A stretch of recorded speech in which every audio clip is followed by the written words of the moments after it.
السلام علیکم۔ S M Islamic Urdu میں آپ کو خوش آمدید۔ حضرت حشام بن العاص رضی اللہ تعالیٰ عنہ کہتے ہیں کہ امیر المومنین سیدنا ابو بکر صدیق رضی اللہ تعالیٰ عنہ نے اپنی خلافت میں مجھے ایک شخص کے ہمراہ ہرقل بادشاہ روم کے پاس بھیجا۔ اس غرض سے بھیجا کہ ہم اسے اسلام پیش کریں۔ جب ہم غوطہ میں پہنچے تو جبلہ غسانی جو ہرقل کے امراء میں سے تھا وہاں موجود تھا۔ ہم نے اسے دیکھنا چاہا۔ ہرقل نے ہمارے پاس ایک پیغام رساں بھیجا اور کہا جو گفتگو چاہو اس سے کر لو۔ ہم نے کہا باخدا ہم گفتگو نہیں کرتے مگر وہ ہمیں جبلہ کے روبرو لے آئے۔ وہ بولا جو کہنا چاہتے ہو کہو۔ حضرت حشام کہتے ہیں کہ میں نے اس سے باتیں کی اور اسے اسلام پیش کیا۔ میں نے دیکھا وہ سیاہ لباس زیب تن کیے ہوئے تھا۔ میں نے پوچھا سیاہ لباس کیوں پہنے ہوئے ہو؟ اس نے کہا اس لیے کہ میں نے قسم کھا رکھی ہے جب تک تمہیں ملک شام سے نکال نہ دوں اسے جسم سے نہ اتاروں گا۔ میں نے کہا بخدا جس سرزمین پر ہم بیٹھے ہیں اس پر تو ہم قبضہ کر لیں گے بلکہ تمہارے ملک کا بہت سا حصہ بھی انشاءاللہ تعالیٰ فتح کر لیں گے، کیونکہ ہمارے پیغمبر صلی اللہ علیہ وآلہ وسلم کو اللہ تعالیٰ جل شانہ نے اس فتح کی خوشخبری دی ہے۔ اس نے کہا تم وہ قوم نہیں ہو جو اس ملک پر قبضہ کر لے، بلکہ وہ ایسی قوم ہے جو صبح کو روزے رکھتے ہیں اور شام کو افطار کرتے ہیں۔ اس کے بعد اس نے ہمارے روزوں کے متعلق پوچھا۔ ہم نے اسے بتایا تو اس کا رنگ سیاہ ہو گیا۔ پھر کہا اٹھو۔ ہم اٹھے تو ہمارے ساتھ ایک سفیر روانہ کیا جو ہمیں ہرقل کے پاس لے جائے۔ جب ہم اس کے شہر کے نزدیک پہنچے تو اس پیغمبر نے ہم سے کہا کہ تمہاری سواریاں ایسی سواریاں لوگ اس شہر میں نہیں لاتے، اگر چاہو تو تمہیں دوسری سواریوں پر سوار کر دیں۔ ہم نے کہا نہیں، خدا کی قسم انہی سواریوں پر شہر میں داخل ہوں گے۔ ان کی یہ بات بادشاہ تک پہنچی تو ہمیں انہی سواریوں پر تلواریں حمائل کیے ہوئے شہر میں لے آئے۔ جب وہاں پہنچے تو ہم نے اپنی سواریاں دریچے کے نیچے ٹھہرا دیں۔ بادشاہ ہمیں دیکھ رہا تھا۔ ہم نے لا الہ الا اللہ واللہ اکبر کا ورد کیا تو خدا جانتا ہے دریچہ ہوا سے ہلنے والے کھجور کے درخت کی طرح ہلنے لگا۔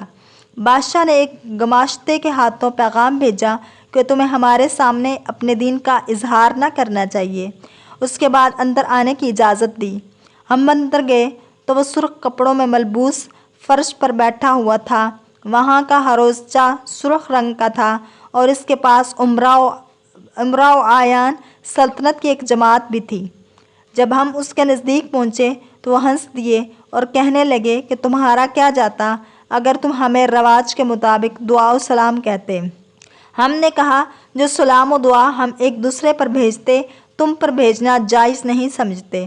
جس قسم کی دعا تم ایک دوسرے کو دیتے ہو ہم اسے بھی روا نہیں سمجھتے۔ بادشاہ کہنے لگا تمہاری دعا و سلام کس طرح کی ہوتی ہے؟ ہم نے کہا السلام علیکم۔ کہنے لگا اپنے بادشاہ کو کس طرح سلام و دعا کہتے ہو؟ ہم نے کہا اسی طرح۔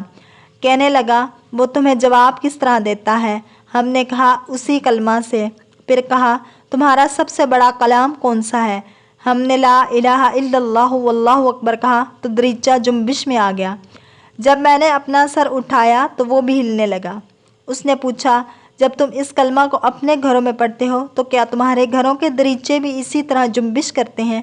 ہم نے کہا بخدا ہم نے تو اس جگہ کے سوا ایسا کبھی نہیں دیکھا۔ اس نے کہا مجھے یہ بات پسند ہے کہ تم جس جگہ اس کلمہ کو پڑھتے ہو وہی جنبش میں آ جاتی ہے اور میرے ملک کا کچھ حصہ میرے ہاتھ سے نکل جاتا۔ ہم نے کہا کیوں؟ کہنے لگا ایسا ہوتا تو یہ نبوت کا تقاضا نہ ہوتا بلکہ محض کسی شخص کا ہیلا و مکر و فریب ہوتا۔ اس کے بعد اس نے مختلف سوالات کیے اور ہم جواب دیتے رہے۔ بعد میں اس نے ہم سے نماز و روزہ کے متعلق بھی پوچھا تو ہم نے جواب دیا۔ پھر کہا اٹھو تمہارے لیے ایک اچھا سا مکان تعمیر کروا دیا گیا ہے جہاں جملہ اسباب مہمانی مہیا ہیں۔ چونکہ ہم وہاں 3 دن تک قیام پذیر رہے اس لیے وہ ہمیں ہر رات طلب کرتا اور جن چیزوں کے متعلق ہم سے پوچھ چکا تھا دوبارہ پوچھتا اور ہم بھی آدھا جواب کرتے جاتے۔ پھر اس نے کوئی چیز طلب کی تو ایک 4 گوشہ صندوق لایا گیا جو زر و جواہر سے بھرا ہوا تھا اور اس میں چھوٹے چھوٹے بہت سے خانے تھے۔ ہر خانے کا ایک دروازہ تھا اور ہر دروازے پر ایک ایک تالا تھا۔ اس نے ایک تالا کھولا اور ایک سیاہ ریشمی کپڑے کا ٹکڑا باہر نکالا۔ اس کو کھولا تو اس پر ایک شخص کی تصویر تھی جس کا رنگ سرخ، آنکھیں کشادہ اور گردن دراز تھی، اور ایسی دراز کہ ایسی گردن پہلے نہیں دیکھی تھی، لیکن بے ریش تھا، اور اس کے گیسو ایسے عمدہ تھے گویا دست قدرت نے خود بنایا ہے۔ کہنے لگا، اسے پہچانتے ہو؟ ہم نے کہا نہیں۔ کہنے لگا، یہ آدم صلوات اللہ علیہ ہیں۔ اس کے بعد دوسرا دروازہ کھولا اور سیاہ پارچے کا ٹکڑا نکالا تو اس پر ایک سفید رنگ، سرخ چشم اور ایک بڑے سر والے آدمی کی تصویر تھی۔ یہ شخص اپنے محمد و محاسن میں یکتا نظر آتا تھا۔ کہنے لگا، اسے پہچانتے ہو؟ ہم نے کہا نہیں۔ اس نے کہا، یہ نوح علیہ السلام ہے۔ پھر ایک دروازہ کھولا اور دوسرا قطعہ حریر سیاہ نکالا تو اس پر ایک ایسے شخص کی تصویر تھی جس کا رنگ نہایت سفید، نہایت عمدہ، جسم پیشانی روشن، کشیدہ رخسار، سفید داڑھی، گویا وہ زندہ تھا اور ہنس رہا تھا۔ کہنے لگا، اسے پہچانتے ہو؟ ہم نے کہا نہیں۔ کہا، یہ ابراہیم علیہ الصلاۃ اللہ علیہ ہیں۔ پھر ایک دروازہ کھولا اور ایک سیاہ ریشمی کپڑے کا ٹکڑا نکالا تو اس پر ایک سفید رنگ کی تصویر تھی۔ جب ہم نے دیکھا تو یہ ہمارے پیغمبر صلی اللہ علیہ وآلہ وسلم کی تصویر تھی۔ ہم پر گریہ طاری ہو گیا اور ہم تعظیماً اٹھ کھڑے ہوئے اور پھر بیٹھ گئے۔ تو اس نے کہا، تمہیں تمہارے پروردگار کی قسم سچ بتاؤ، یہ تمہارے پیغمبر ہیں؟ ہم نے کہا ہاں، یہ ہمارے پیغمبر ہیں جنہیں ہم اب بھی دیکھتے ہیں۔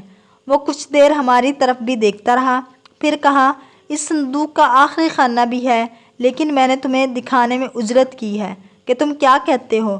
بعد ازاں ایک اور دروازہ کھولا جس میں پہلے کی طرح پیغمبروں میں سے ایک پیغمبر کی تصویر تھی۔ آخر میں ایک ایسے جوان شخص کی تصویر تھی جس کے محاسن نیک تھے، جسم پر بہت سے سیاہ بال تھے، خوبصورت چہرہ تھا۔ بادشاہ نے کہا، اسے پہچانتے ہو؟ ہم نے کہا نہیں۔ کہا، یہ عیسیٰ ابن مریم صلوات الرحمن علیہما ہے۔ پھر ہم نے پوچھا کہ یہ تصویریں کہاں سے آئی ہیں جو انبیاء علیہ السلام کے حلیوں کے موافق ہیں، اور ہمارے رسول صلی اللہ علیہ وآلہ وسلم کی تصویر بالکل ان کے حلیہ کے موافق تھی۔ اس نے کہا، آدم علیہ السلام نے خدا سے درخواست کی تھی کہ ان کی اولاد سے جتنے نبی ہوں گے ان کی شکلیں انہیں دکھائے، تو خدا نے ان کی تصویریں ان کے پاس بھیج دیں، اور خزانہ آدم علیہ السلام میں مغرب شمس کے نزدیک تھیں۔ ذوالقرنین علیہ السلام ان تصویروں کو مغرب شمس سے لے آئے اور حضرت دانیال کو دے دیں۔ دانیال علیہ السلام نے ان کی سیاہ کپڑے پر تصویریں بنا لیں، اور یہ تصویریں بعینہ دانیال کی تصویر ہے۔ پھر کہا، میں چاہتا ہوں کہ اپنے ملک سے نکل جاؤں اور تمہارا ادنا غلام بن کر رہوں، جب مروں تو نیک سلوک کیا جائے اور مجھے واپس لوٹا دیا جائے۔ واپسی پر جب ہم امیر المومنین صدیق اکبر رضی اللہ تعالیٰ عنہ کے پاس حاضر ہوئے تو ہم نے تمام گفتگو کا اعادہ کیا۔ حضرت ابوبکر صدیق سن کر رو پڑے اور فرمایا، خداوند تعالیٰ نے اس کے لیے کسی چیز کا ارادہ فرمایا ہے تو وہ جو چاہتا ہے کر دے گا۔